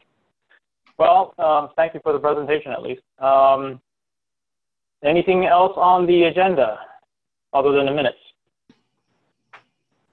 Sandy? Oh, Valerie, I'm sorry. Yeah, so Donna asked that I just update the board as to the Club Fit. So you saw the email today from the tree warden. He identified there are four trees that Club Fit identified on their site plan as being not required for a tree permit. The tree warden believes that those 4 trees would require a tree permit. So we relayed this information to the to Club Fit and asked them to revise their final site plan. Once that gets revised, then we'll send it to the chair for signature, and that process will be completed. Okay, by the way, how does that need a signature on a large sheet, or is that just a regular letter size sheet will do? Oh, excuse me, Luigi's back. He must have got disconnected. I'm sorry. Hey, Luigi? Do you have anything more to add? It doesn't. Oh, he's connecting. Guys, sorry, I had some technical difficulties and was kicked out. Happens. No problem. Happens. Did you have anything more to add? I don't know where we left off, but no, I don't believe so. Okay. Yeah, basically, just to sum up, I don't think the board is interested in adjusting the plan. Okay. All right. Listen, like I said, it is what it is. I mean, I'm here to attempt to work with you guys. If that's what you guys decide, that's what you guys decide. Okay. Have a good night. Thank you for appearing. Okay. I'm sorry. We were talking about Club Fit, correct? Yeah. May I ask Valerie a question? Go ahead. Valerie, so that if I remember correctly, they had said that they needed to put into the tree fund for 3 trees, so now that would be 7 trees?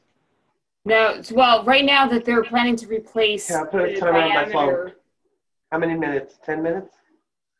Oh, Sandy. I'm sorry. I didn't realize I'm not on mute. I'm sorry, can you repeat the question? Oh, I was just asking Valerie, how many now, just to clarify, how many trees it is that Club Fit will be putting into the tree fund for? So right now we're waiting for Club Fit to actually respond to the tree warden's decision, because on their site plan currently they have tree replacement for a total of 30-inch diameters worth of trees, which equals the 3 trees that they were identifying already that they agreed to that would need a tree permit. So now we're asking them to come back with a revised site plan. So it might be that the four remaining trees will end up into the tree fund, or they might try to propose some additional trees to the site. So at this point, it's in Club Fit's hands. And once we get any revisions or whatever, we'll send that back to the board just for your review. Great, thank you. Okay, so anything else on this matter? Valerie, no. Kathy, Dan? Okay. So next item would be to look at the minutes. Have folks had a chance to take a look at the minutes? Yes. Well, let's look at the July 1st one.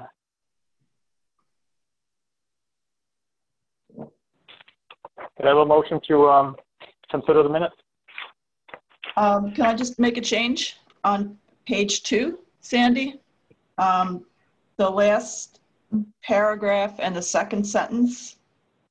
So I don't have it in front of me because I'm not really good with technology. I'm better with plants. But so it says, it should say, is comfortable that this plan is in. Like I think it, I don't know what it said, but it, does that make sense?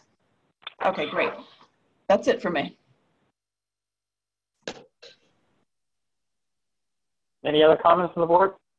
Gareth? No, Carolyn? good to me. No. Okay, motion to pass it? So move. I second. I accept it. Garrett? Yep. Great. Okay, so the July 1st minutes been passed. July 15th. So I do have a, my computer's not plugged. All right, hold on. There we go. I do have a couple comments. So I worked in an archive for many years, so I'm sorry to be so, you know, picking up on all this stuff. But so page 3, the 5th paragraph and the 3rd sentence.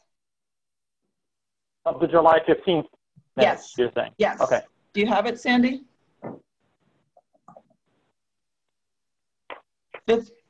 Page 3, 5th paragraph, 3rd sentence. Got it? You're shaking your head, yes. Okay. So I believe it would say losing a lot of the eco service of the large trees. I would imagine I would have not just said service, but. Okay. Okay, got it. All right, and then the page 5, which is, and then it's the paragraph after, it's only these two things, but the paragraph after the second item that's, you know, the second number 2 that says plant locations. The 3rd sentence should, do you have it? Oh, wait, where are you? Page 5. Oh, okay. And see how there's that number 2 that says plant locations? Yep. Okay, so the 3rd sentence says expressed concern. It should be that. And then shortly after that, it says become outdated, and it should be or with changes. Does that make sense? Yeah. Okay, perfect. That's it. Actually, on that same page, in the last paragraph before miscellaneous continued, in the last paragraph in the middle of it, I think you have Jim saying that you should rein it with a G, but it should be R-E-I-N. Oh, okay. I will fix that. Any other comments on the minutes? Garrett? Carolyn? Nope. Okay, could I have a motion to accept it? I'll make that motion. Okay. Gareth, I think only 3 of us can vote on this, so. Accept. I accept it as well. So the July 15th minutes are passed, accepted. Any other items that we have to look at? Can I just ask Valerie, is that the list that you made for the planting, like, is that in a state that I can show the EAC at their next meeting? That list of like how you're. Yeah, I sent the revisions to the board. So if the board is fine with those revisions, then yes, at this point it's in a state to send to them. Okay.